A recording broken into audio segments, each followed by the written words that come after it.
गलां नारदसेवितां देवगन्धर्वयक्षादि सेवितपादपङ्कजां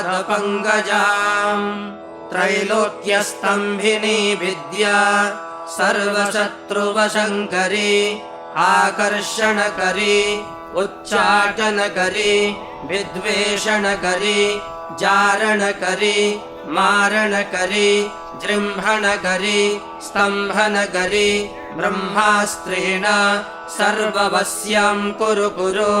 ॐ ह्रां बगलामुखी ॐ फट् स्वाहा।